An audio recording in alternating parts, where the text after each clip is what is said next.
Fala mestre, meu nome é Jairo e hoje eu vou falar sobre BigO. Dá uma olhada nesses dois códigos, o da esquerda em C e o da direita em Java. Você consegue dizer qual executa mais rápido? Dê uma pausa no vídeo e analise. Algumas pessoas acabam respondendo C porque C é uma linguagem de programação mais perto do hardware e geralmente mais rápida. Na verdade, não funciona bem assim. A análise BigO é independente de linguagem e de qual processador seu código está rodando. A ideia é saber se seu código é escalável ou não. Algoritmos também podem ser analisados utilizando a sua definição formal, mas não seria tão fácil.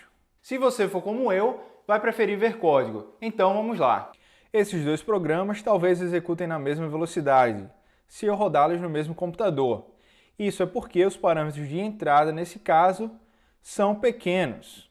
Em aplicações reais, essas entradas podem ser gigantescas. E aí é onde vem o problema. Precisamos ter técnicas que nos permitam comparar a eficiência de algoritmos sem precisar ter que implementá-los ou executá-los. Programação é um processo criativo. Se eu lhe der um problema para resolver, existe a grande chance da sua solução ou do seu código ser diferente da do seu colega de trabalho.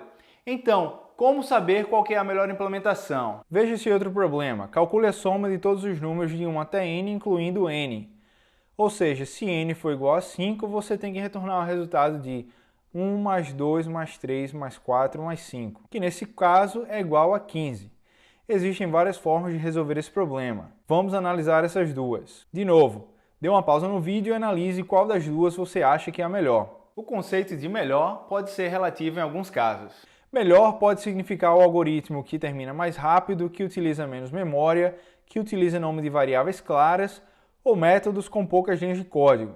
O BigO é focado em saber a eficiência do algoritmo, ou chamado de Time Complexity, e quanto de memória o algoritmo utiliza, ou Space Complexity. Basicamente, se o seu algoritmo presta para um determinado requisito que envolve escalabilidade e eficiência. Então tá, vamos analisar o Time Complexity da solução 1. Aqui você tem a inicialização da variável sum, que vai guardar a soma de cada iteração do for. Como está fora do loop, só será executada uma vez.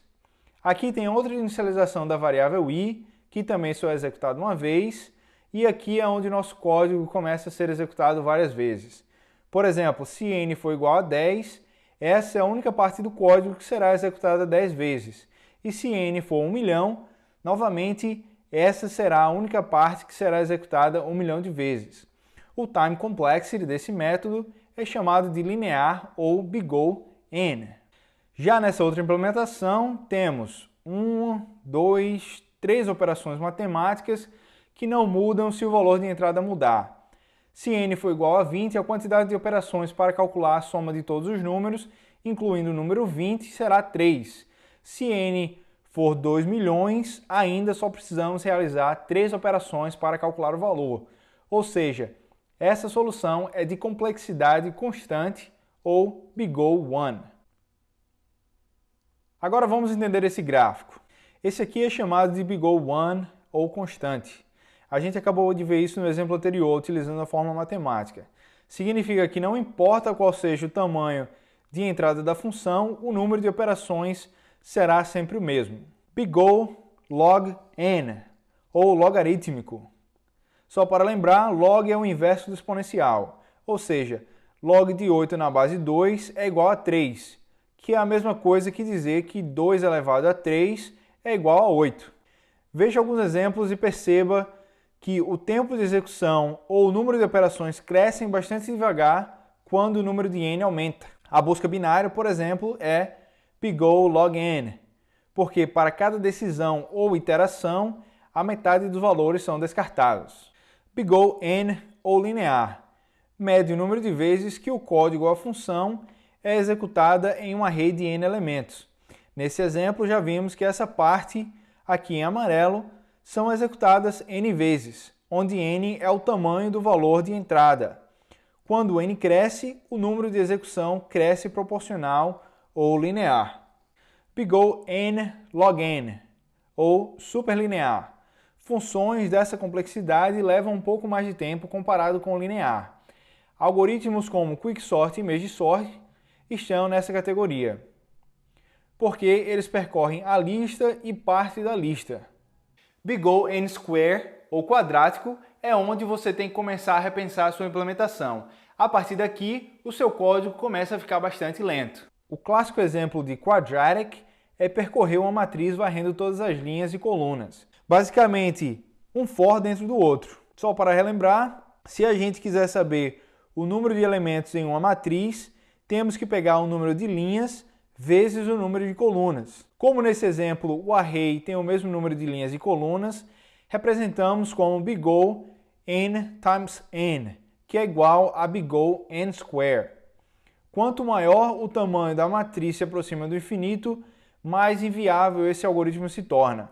Uma matriz com 1 bilhão de elementos pode levar aproximadamente 31,7 anos para terminar, isso considerando o poder computacional que temos hoje em dia. Algoritmos como Insert SOR e Select SOR são de Time Complexity n square. E ainda temos execuções que podem chegar em tamanho exponencial e fatorial. Você consegue ver nessa tabela que o valor de n não precisa ser nem tão grande para que a função exponencial e fatorial leve anos para terminar. Algoritmos de força bruta utilizados para quebrar senha, onde todas as combinações são testadas, estão nessa categoria. Existem 4 regras de Big O que você precisa saber em entrevistas técnicas. Métodos que fazem coisas diferentes, adicionamos suas complexidades.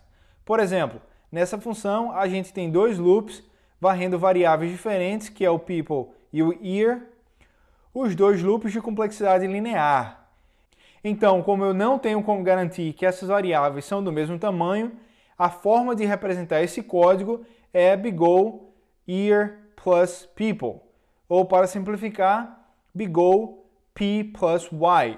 Eu venho utilizando o n para representar o Big O, mas poderia ser qualquer outra letra, e nesse caso eu não posso dizer Big O n plus n.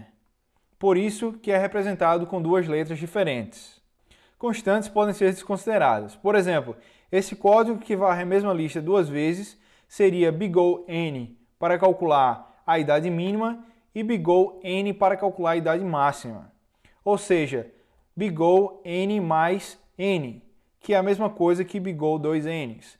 Mas como a ideia do Big O é de valor aproximado e esse código poderia ser escrito dessa outra forma, com apenas um loop, por regra geral, removemos constantes. Então, esse código é de complexidade Big O n. Veja esses outros exemplos. Big O 300 é igual a Big O 1.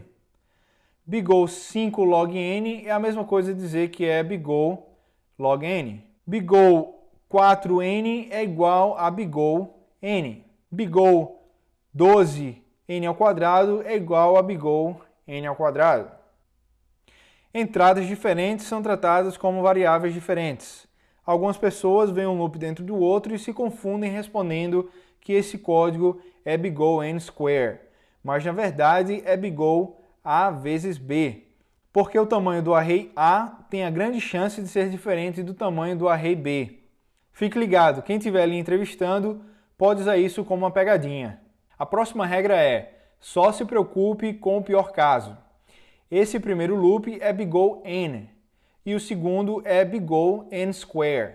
Então a representação seria Big O n mais n ao quadrado. Aplicando a regra, e já que n ao quadrado é o pior caso, basta dizer que esse código é Big O n square. Veja esses outros exemplos.